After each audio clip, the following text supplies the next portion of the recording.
and all of the world leaders in broadband have both.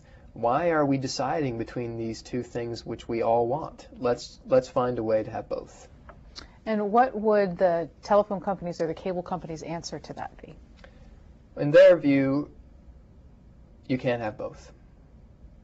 And they feel that these are their networks and they should be able to do whatever they like, and it is the natural evolution of the internet that it should evolve from an open and equal platform to a closed, private, and discriminatory platform, and that's just the way of the world. I want to find, and let me rustle papers for a second here, because FCC Chairman Martin was just speaking this week in San Francisco. Headline on this that I found on the internet, "Broadband for All" is the major theme of his speech. It was the NXTCom conference in, Chicago. Here is, just been by video, and here's what it says. In his video speech, Martin also addressed the issue of net neutrality, which would prevent broadband providers from blocking access to competitors' content. He said the FCC must work, quote, to ensure that consumers will be able to access all of the content on the internet and attach their own devices as long as they do not damage the network. Reaction to that? So what he's referencing there is a policy statement that the FCC has, which basically says exactly that, which is half of net neutrality. So neutrality is three things as a policy matter. One is consumers can access any content they want. Two is they can attach devices. That just means if you've got a new game system or a new router or a new mouse or a new camera, you can attach it to the network provided it doesn't hurt the network. That's a neutrality principle. And the third is that the network owner can't discriminate against the content or services flowing over the network based on their source or on their destination. Okay, so let me continue because there's one more paragraph which might address this. But, here's the but paragraph. He acknowledged that providers should have the power to make money from their broadband lines. Some net neutrality advocates seek to prevent providers from using tiered service models where surfers pay different prices for different speeds. But Martin isn't one of them. Quote, it's crucial to ensure that people are able to recoup some of the cost of their investments, end quote. Providers, again, quote, should have the flexibility to offer various tiers of service. So Martin, and I'll hand it to him, is a master of ambiguity. I completely agree with the chairman of the FCC that providers should get a return on their investment. I completely agree that tiers of service are fine, but only certain kinds of tiers of service. So everyone can agree that if I'm a consumer and if I want to pay $10 a month for 1 megabit or $20 a month for 2 megabits or $30 a month for 3 megabits, I ought to be able to pay more for faster speeds. But once I've bought the faster speed, every website on the internet ought to work at the faster speed. That's the kind of consumer tier that we're all accustomed to. We all know we can buy dial-up for $10 and DSL for $20 and cable modem for $40. Everybody's happy with that. Neutrality advocates happy with that. The key is, does the network operator have the power to discriminate this website against that one? This one's slow and this one's fast. Or are they simply selling a level of speed to the consumer? That's the difference. And I think that's where Kevin Martin and I would part ways. Who is your biggest advocate at the FCC? So both of the Democratic commissioners, Commissioner Michael Copps and Commissioner Jonathan Adelstein, have been strong supporters of network neutrality throughout their careers at the FCC and have been driving and pushing to get it back into the law since it was removed. Another voice from the opposite side of the aisle from you. This is from a cable publication called Cable Facts, and the columnist is Steve Efros. Mr. Efros has been on this program. I'm sure you know him. He's a lawyer and has been a lobbyist for the industry. He writes about net neutrality. We, and by this he means the cable industry, favor net neutrality.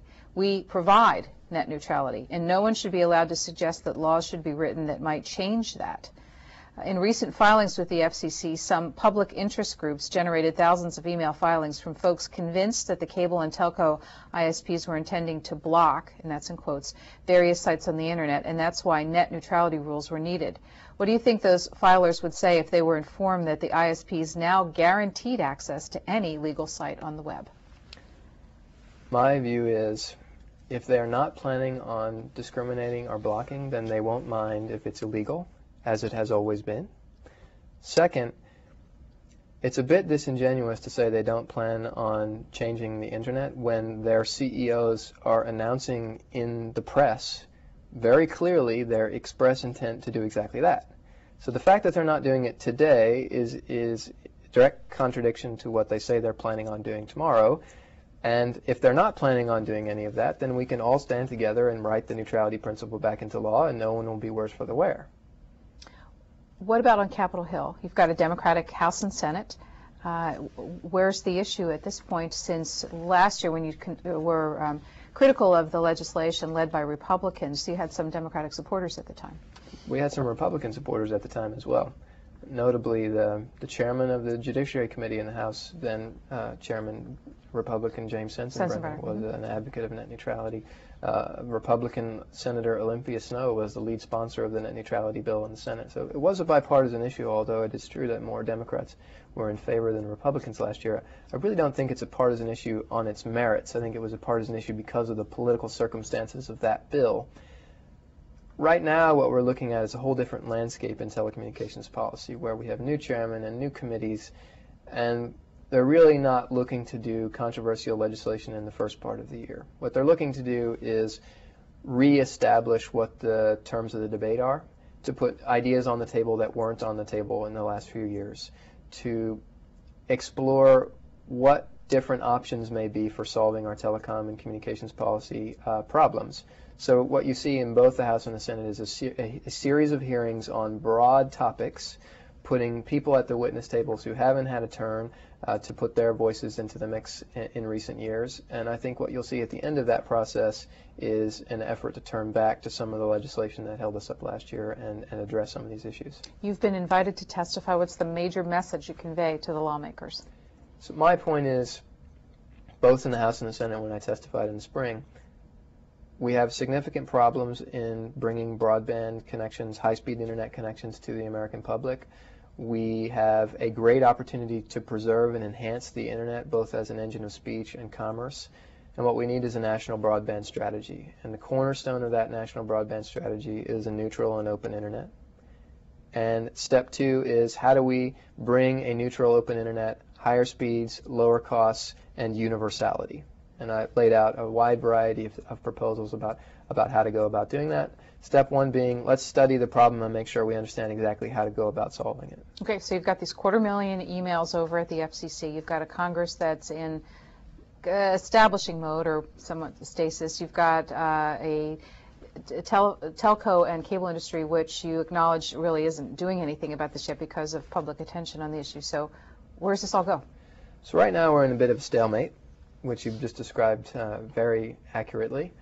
And it is, in many ways, going to, I think, get dumped right into the political debate of the next election cycle. That these issues, for the first time in modern memory, telecommunications policy issues will bubble up to the surface of the presidential campaigns. And is that because so much of the campaign is actually being waged on the internet this year? That is a big part of it. You know, I think all of the candidates realize the power of the internet. I mean, how many of them have got YouTube videos with hundreds of thousands of views? They're all involved in the social networking sites. They're all doing teleconferencing and webcasting.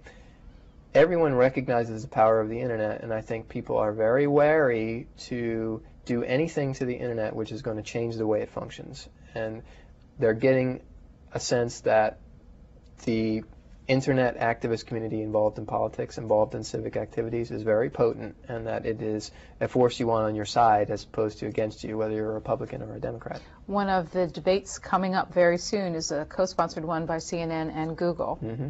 Are you encouraging your members to take part in that? Absolutely. We encourage our members to take part in every opportunity, local, state, and federal, to be involved in the political debates about the policy issues they care about. Well, thank you for taking part in this conversation. Ben Scott with the Save the Internet Coalition and Free Press. We appreciate your time. Thanks so much for having me.